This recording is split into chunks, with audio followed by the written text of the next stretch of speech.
ጠቅላይ ሚኒስትር ዶክተር አብይ አህመድ አምባሳደር በትረ መንግስቱ ብርሃኑን የጠቅላይ ሚኒስትሩ ልዩ ካቢኔ ጽህፈት ቤት ኃላፊ አድርገው መሾማቸው ተገለጸ።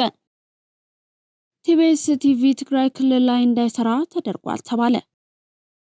ራሱን ተድላ ጎሉ ብርጌድ ብሎ የሚጠራው ህገወጥ ታጣቂ ቡድን አባሎች ዛሬም እጃቸውን መስጠት ቀጥለዋል። ኢትዮጵያ ከዓለም አንደኛ ስራ ፈጣሪ ሀገር ሆነች። ከውጭ በኢንዶኔዥያ፣ ስሪላንካ፣ ታይላንድ በደረሰ የጎርፍ አደጋ ከ1000 በላይ ሰዎች ህይወት አለፈ። ሰላም ጤና ይስጥልን የተወደዳችሁ አድማጭ ተመልካቾቻችን እንደምን አምሽታችኋል። ለዛሬ ለተሰኘው ምሽት ወደ እናንተ እንዲደርስ የተዘጋጁትን የምሽት መረጃዎቻችንን ይዘን ቀርበናል። እስከ ፍጻሜው አብራችሁን ቆዩ። አሁን ቤት መግዛት ተችሏል። አዲሱ ፕላቲኒየም ብሎካችን ላይ 35% እውነተኛ ቅናሽ ለ15 ውድ የማል ሚዲያ ቤተሰቦች እንዲሁም አንድ ቤት ሲገዙ አንድ ቤት በነፃ የሚያገኙበት እድልም ተመቻችቷል። 60% ከወለድ ነፃ የባንክ ብድር በረጅም ዓመት የክፍያ አማራጭ ፓናሮሚክ ቪው ማለትም በአራቱም አቅጣጫ ማራኪ የተፈጥሮና የከተማ እይታ ለእያንዳንዱ ቤቶች ፕራይቬት ሊፍት የተገጠመላቸው የልጆች መጫወቻና የስፖርት ማዘውተሪያ፣ የመዋኛ ገንዳ፣ ጂምናዚየምና ቤተ መጻሕፍት፣ ፓርኪንግና የኤሌክትሪክ ቻርጅ መሙያን ጨምሮ ሌሎች ሁሉን አቀፍ መዝናኛዎችን በነፃ በመዲናችን አዲስ አበባ በነፋሻማዋ ለቡ መብራት እጅግ ማራኪና ቅንጡ በሆነው የመኖሪያ መንደራችን ውስጥ በ5% ቅድመ ክፍያ ብቻ የቤት ባለቤት ይሁኑ።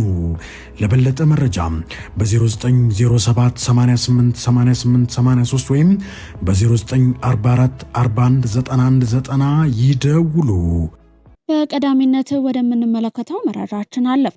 ጠቅላይ ሚኒስትር ዶክተር አብይ አህመድ አምባሳደር በትረ መንግስቱ ብርሃኑን የጠቅላይ ሚኒስትሩ ልዩ ካቢኔ ጽህፈት ቤት ኃላፊ አድርገው መሾማቸው ተገለጸ። ሹመቱ ከታህሳስ 23 ቀን 2018 ዓ.ም ጀምሮ ተግባራዊ እንደሚሆንም ተገልጿል።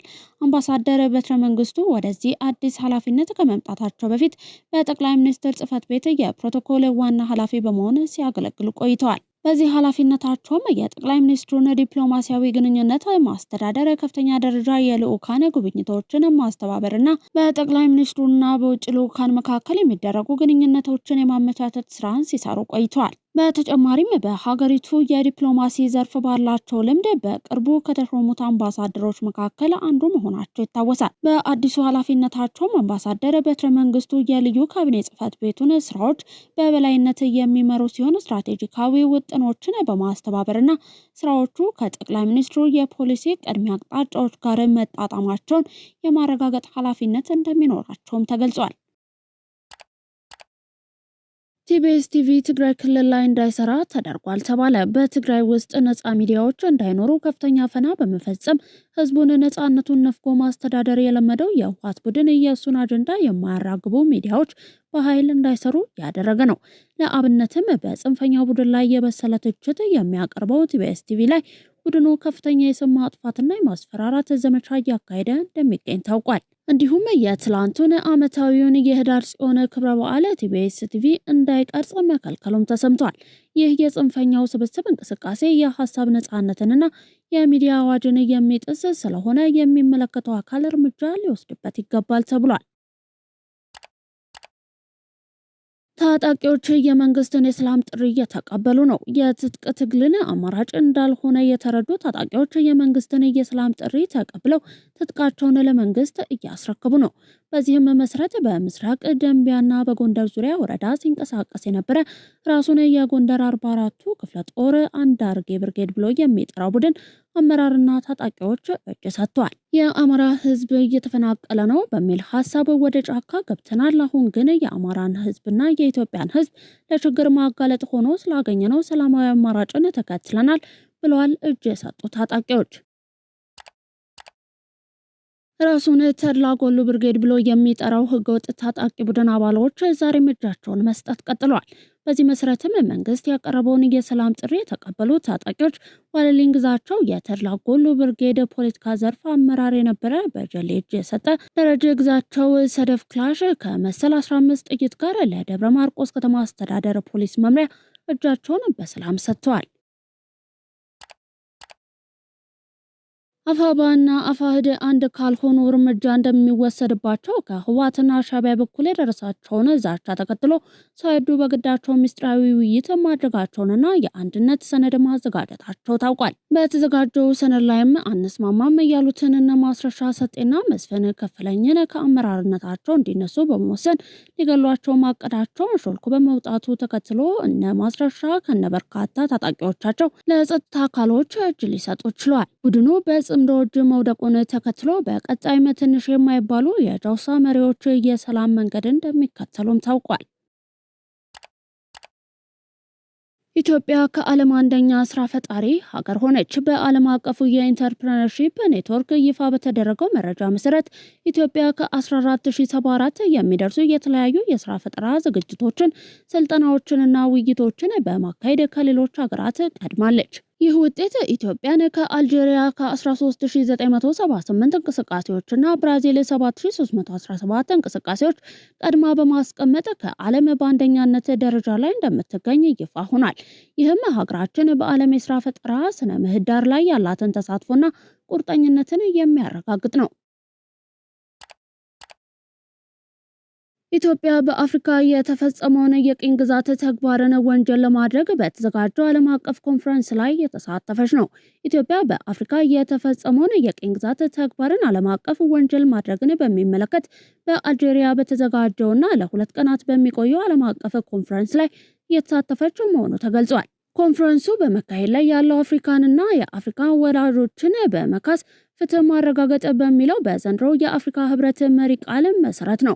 በተጨማሪም ኮንፈረንሱ የአፍሪካ ህብረት ጠቅላላ ጉባኤ የቅኝ ግዛት ተግባርን ዓለም አቀፍ ወንጀል ስለማድረግ ያሳለፈውን ውሳኔ ተከትሎ እየተካሄደ መሆኑ ተገልጿል። የኢትዮጵያን የውጭ ጉዳይ ሚኒስትርን በመወከል በአፍሪካ ህብረትና የተባበሩት መንግስታት ድርጅት የአፍሪካ ኢኮኖሚ ኮሚሽን የኢትዮጵያ ቋሚ መልእክተኛ በሆኑት በአምባሳደር ሂሩት ዘመነ የተመራው ልዑክ በኮንፈረንሱ ላይ የተሳተፈ ሲሆን በአልጄሪያ የኢትዮጵያ አምባሳደር ሙክታር መሐመድ የልዑካን ቡድኑ አባል ናቸው። የኢትዮጵያ ብሔራዊ ባንክ በሁለተኛው ሩብ ዓመት የውጭ ምንዛሬ ጨረታ መርሃ ግብር መሰረት መደበኛ የሆነውን የውጭ ምንዛሬ ጨረታ ነገ ማክሰኞ ህዳር 23 ቀን 2025 እንደሚያካሂድ አስታውቋል። ባንኩ በ11ኛው ዙር ጨረታ የዋጋና የውጭ ኢኮኖሚ መረጋጋትን ለማስፈን በሚደረገው ጥረት አካል ነው ያለውን 50 ሚሊዮን ዶላር ለሽያጭ አቅርቧል።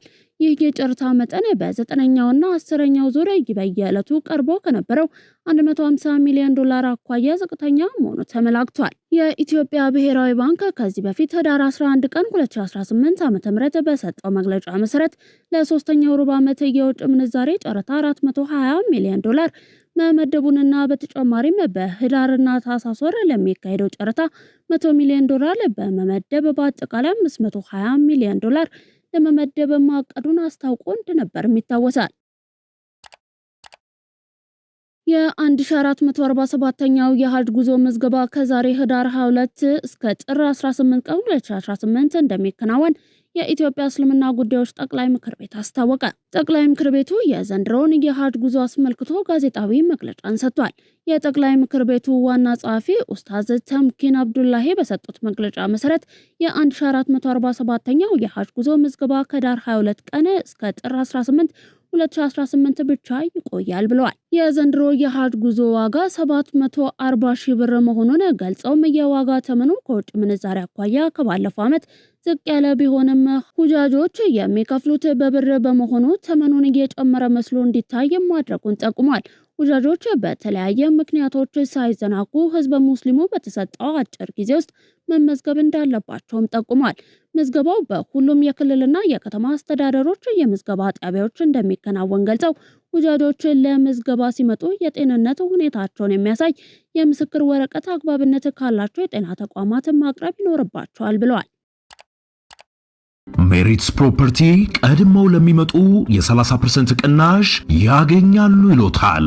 ቤተ መንግስት አቅራቢያ አራዳ ፓርክና ፍሬንድሺፕ ፓርክ ከፊትና ከኋላ ያደመቀው አፓርትመንቶቻችን ባለ 1 መኝታ ሙሉ በሙሉ ሽያጭ ማጠናቀቃችንን እየገለጽን ባለ 2 እና ባለ 3 መኝታ በካሽ ለሚከፍሉ 30% ቅናሽ የተደረገባቸውን አፓርትመንቶች እንሆ ብለናል።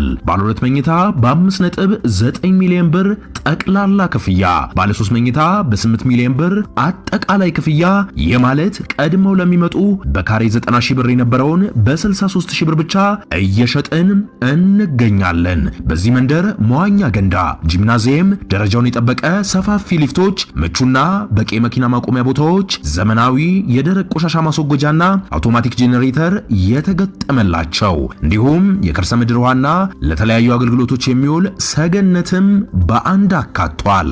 ለበለጠ መረጃ ከታች ባለው ስልክ ይደውሉ። እየተመለከታችሁ የምትገኙት ምሽት መረጃችንን ነው። ከባህር ማዶ ወደ ያዝናችሁ አለፍን።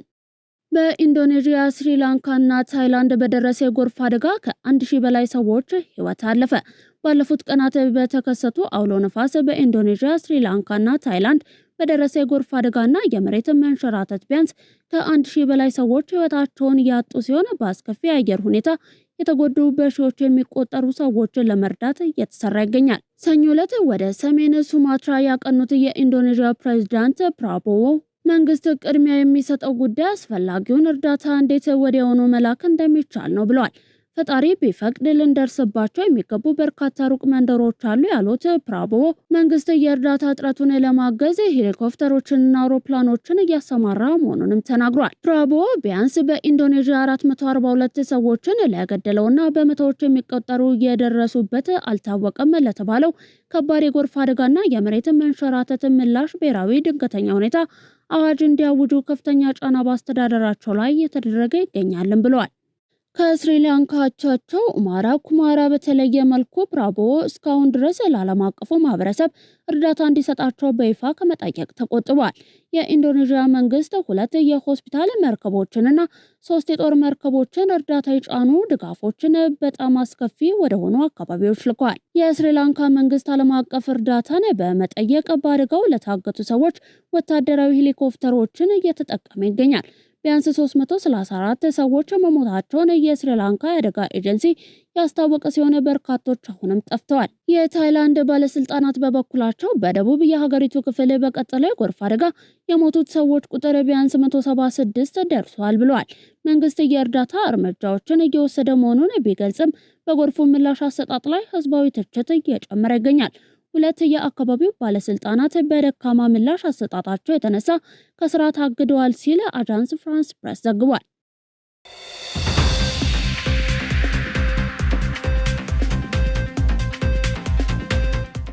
ለዛሬ ለተሰኘው ምሽት ወደ እናንተ እንዲደርስ የተጠናቀሩት ምሽት መረጃዎቻችን እስካሁን የተመለከታችኋቸውን ይመስሉ ነበር። አብራችሁን ስለነበራችሁ እናመሰግናለን። ዜናውን ላይክ እና ሼር፣ ሚዲያችንን ሰብስክራይብ ማድረጋችሁን አትርሱ። ሰናይ ምሽትን ተመኘን።